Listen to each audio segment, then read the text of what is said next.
नमस्कार, नक्षत्र दुनिया चैनल में आप सभी का हार्दिक स्वागत है। मित्रों, आज के वीडियो में हम बात करेंगे केंद्र और त्रिकोण के भावों में 10 मेष के क्या फल होते हैं, यानी कर्म भाव के स्वामी के लग्न भाव, चतुर्थ भाव, सप्तम भाव अथवा दसम भाव। इसके अलावा त्रिकोण के भाव जैसे कि पंचम भाव और नवम भाव में यदि 10 मेष ग्रह बैठ जाएं तब इनके क्या शुभ प्रभाव जीवन काल के दौरान देखने को मिलते हैं, इस पर चर्चा आज की वीडियो में हम विस्तार पूर्वक करने वाले हैं। यदि आप चैनल पर नए हैं तो चैनल को सब्सक्राइब अवश्य करें, वीडियो ज्ञानवर्धक लगे तो लाइक भी करें। आइए शुरू करते हैं। मित्रों, कुंडली का दसम भाव जिसे हम कर्म भाव के नाम से भी जानते हैं, कुंडली का दसम भाव अपने आप में काफी महत्वपूर्ण है, क्योंकि जीवन काल के दौरान किसी भी प्रकार के कर्म किए जाएं उनके लिए कुंडली का दसम भाव और दसम भाव का स्वामी ग्रह काफी हद तक रिस्पॉन्सिबल होते हैं।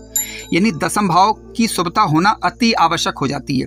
दसम भाव में जो राशि का अंक लिखा होगा उसके स्वामी ग्रह को दशमेश ग्रह कहा जाता है। आप देख लीजिए कि दसम भाव में कौन सा राशि का अंक आपकी कुंडली में लिखा हुआ है। अब दसम भाव की बात करें तो यहाँ से हम पिता का विचार करते हैं, राज्य का विचार करते हैं, कारोबार का विचार करते हैं, व्यापार कर्म का विचार करते हैं, शासन प्रशासन से होने वाले कार्यों का विचार करते हैं। ठीक है, किसी भी प्रकार के राजनीतिक विषय हों या फिर राजनीतिक सम्मान की बात चल रही हो, नेतृत्व की बात चल रही हो, मान सम्मान की बात चल रही हो, या पिता के धन का विचार करना हो तो कुंडली का दसम भाव देखा जाता है। व्यापारिक यात्राओं का विचार करना हो, इसके अलावा छिपे हुए धन का विचार करना हो, जनता का विचार करना हो। जनता के विचार के लिए हालांकि कुंडली का चतुर्थ भाव भी महत्वपूर्ण है, लेकिन कुंडली का दसम भाव भी इसके लिए महत्वपूर्ण है। तो आज के वीडियो का मूल मकसद है हमारा केंद्र के भावों में और त्रिकोण के भावों में 10 मेष के फल को समझना। तो आइए शुरू करते हैं। मित्रों, सबसे पहले हम बात करेंगे यदि 10 मेष ग्रह लग्न भाव में बैठ जाए तो किस प्रकार के फल देता है। देखिए, लग्न भाव यानी जातक का व्यक्तित्व, जातक के व्यक्तित्व में जब कर्म भाव का स्वामी आकर बैठता है तो जातक को कर्मशील बनाने का ये प्रयास करता है। जातक कर्मठ होगा। अब कर्मठ होगा तो सीधी सी बात है कि अपने जीवन काल के दौरान उन्नति करेगा, प्रगति करेगा और अपने भाग्य की दिशा और दशा तय करेगा। पिता के सुख को बढ़ाने वाला, पिता के कारोबार को बढ़ाने वाला, ठीक है, इसके अलावा समाज में मान सम्मान और यश पाने वाला ऐसा जातक होता है। ऐसे जातक शून्य में से शिखर की यात्रा को तय करते हैं। जीवन काल के दौरान यदि इनके पास ज़्यादा कुछ नहीं है तब भी ये अपनी मेहनत के दम पर अपने जीवन को उन्नत कर पाते हैं। हालांकि जीवन का प्रारंभिक समय थोड़ा सा कष्टप्रद हो सकता है, लेकिन जीवन का बाद का समय यानी उत्तरार्ध का जो समय रहता है उसमें ये लोग काफ़ी ऊंचाइयों पर देखे जाते हैं।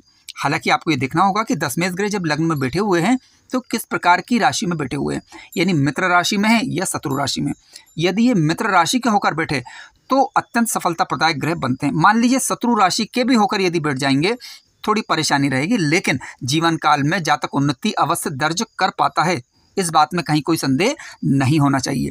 अगर 10 मेष ग्रह पर किसी शुभ ग्रह का प्रभाव पड़ जाए या 10 मेष लग्नेश के साथ बैठ जाए तो काफ़ी अच्छा कहा जाएगा।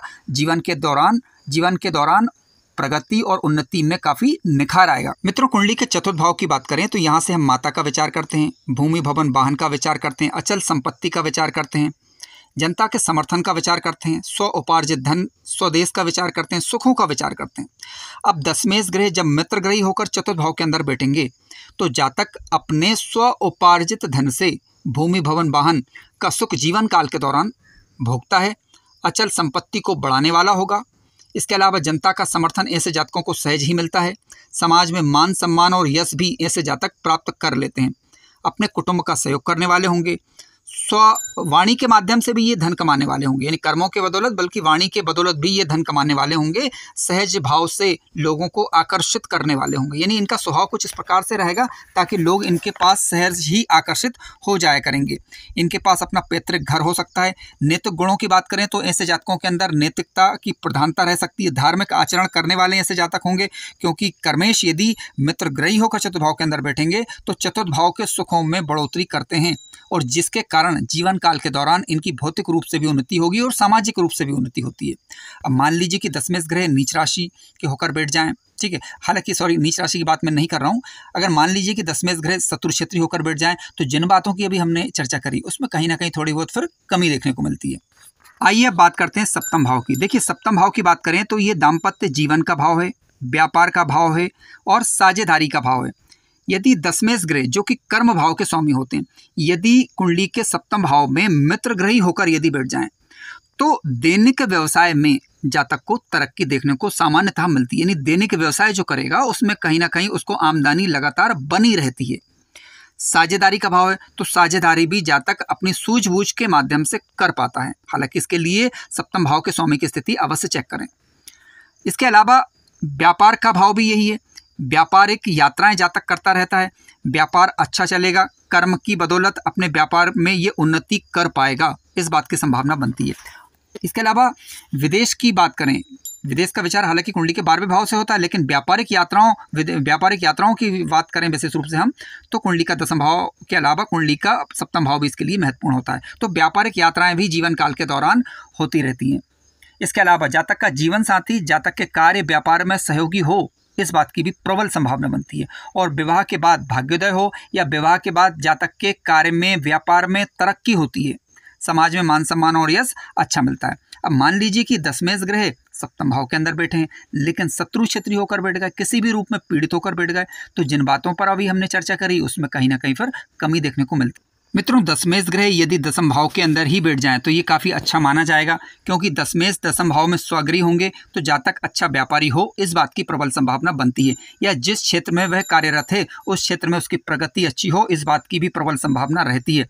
जातक नौकरी में व्यापार में तरक्की करता है, पिता के कार्यों को आगे बढ़ाने वाला हो, इस बात की भी संभावना है। सरकारी क्षेत्रों में जातक को लाभ प्राप्त हो, समाज में मान सम्मान और यश अच्छा मिलता है। राजनीतिक दृष्टि से देखा जाए तो ये स्थिति काफ़ी उत्तम मानी गई है।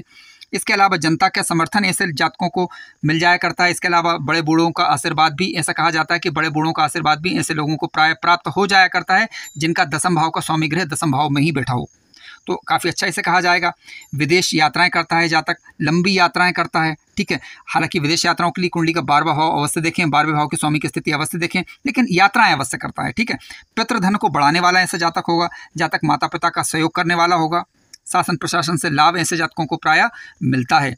अपने कारोबार में दिन दोगुनी रात चौगुनी तरक्की ऐसे जातक करते हैं यदि 10वें भाव का स्वामी मजबूत होकर 10वें भाव के अंदर बैठा हो। मित्रों, 10वें ग्रह यदि कुंडली के 5वें भाव में बैठ जाएं, देखिए कुंडली का 5वां भाव जिसे हम संतान का भाव, उच्च शिक्षा का भाव या ज्ञान का भाव भी कहते हैं। 10वें ग्रह जब कुंडली के 5वें भाव में बैठ जाएंगे मित्र ग्रही होकर, तो ऐसी परिस्थिति में जातक की संतान विवेकशील होगी, कर्मशील हो, इस बात की प्रबल संभावना बनती है। जातक ज्ञानी स्वभाव का होगा, जातक की संतान ज्ञानी हो या विवेक पूर्वक कार्य करने वाली हो, इस बात की संभावना रहती है। लेकिन हालांकि आपको एक बात का ध्यान रखना होगा कि 10वें ग्रह जब 5वें में बैठेंगे तो वह अपने ही घर से 8वें होंगे, तो सामान्य प्रकार की जो है समस्याएं वह रह सकती हैं। ननिहाल पक्ष से जातक को लाभ होता देखा गया है। इसके अलावा जातक विद्या के माध्यम से, यानी जो शिक्षा उसने प्राप्त करी उन शिक्षा के माध्यम से वह धन का अर्जन कर पाता है, जीवन काल में उन्नति और प्रगति कर पाता है। सृजनशीलता का गुण ऐसे जातकों के अंदर पाया जाता है। गहरी सोच वाले ऐसे जातक होंगे, यानी गहरी सोच भी रखेंगे और सोच समझकर निर्णय करने वाले विशेष रूप से ऐसे जातक होते हैं जब 10वें ग्रह 5वें भाव के अंदर मित्र ग्रही होकर बैठ जाते हैं। संतान का सहयोग ऐसे जातकों को मिलता है, यानी जीवन काल के दौरान प्रगति ही होती सामान्यतः देखी गई है। हालांकि सामान्य प्रकार की परेशानियां रह सकती है क्योंकि 10वें ग्रह अपने ही घर से 8वें का संबंध बनाए हुए हैं, इस बात का हमें थोड़ा सा ध्यान रखना होगा। आइए बात करते हैं कि 10वें से यदि कुंडली के भाग्य भाव में बैठ जाएं तो किस प्रकार के फल मिल सकते हैं। मित्रों, 10वें ग्रह यदि कुंडली के भाग्य भाव में बैठ जाएं तो ये काफ़ी श्रेष्ठ कहा गया है, क्योंकि ये केंद्र त्रिकोण राजयोग भी माना जाएगा। 10वें जब 9वें भाव के अंदर बैठेंगे तो जातक के अंदर धार्मिकता का गुण आ जाएगा, ठीक है। जातक धर्म पूर्वक कर्म करेगा जिसके कारण भाग्य का साथ उसे मिलेगा, पिता का सहयोग भी मिलेगा। पिता का सहयोग करने वाले ऐसे जातक होते हैं। भाई बहनों का सहयोग भी करेगा, भाई बहनों का सहयोग पाने वाला भी ऐसा जातक होगा। जातक पराक्रमी भी होगा, यानी पराक्रम भी करेगा, धर्म भी करेगा, कर्म भी करेगा, जिसके कारण उसका जीवन श्रेष्ठ बन जाए, इसमें कहीं भी कोई दो संदेह नहीं होना चाहिए। हालांकि आपको देखना होगा कि 10वें ग्रह जब भाग्य भाव में बैठें तो वह मित्र राशि में बैठे हुए होने चाहिए, ठीक है। यानी मित्र राशि में बैठे हुए होंगे तो ज़्यादा अच्छा प्रभाव जीवन काल के दौरान देखने को मिलेगा। 10वें ग्रह जब 9वें भाव में बैठेंगे तो जातक धार्मिक यात्राएं भी करेगा। पढ़ी हुई शिक्षा का लाभ जातक अपने जीवन काल के दौरान ले पाए, इस बात की संभावना बनती है। जातक अच्छा अन्वेषक, अच्छा खोजकर्ता हो सकता है। खोजकर्ता का तात्पर्य यह है कि किसी भी कार्य में सूझबूझकर कार्य करने वाला व्यक्ति, तो ये स्थिति काफ़ी अच्छी मानी गई है। मित्रों, कार्यक्रम ज्ञानवर्धक लगा हो तो लाइक करें, चैनल पर नए हो तो सब्सक्राइब भी करें। धन्यवाद।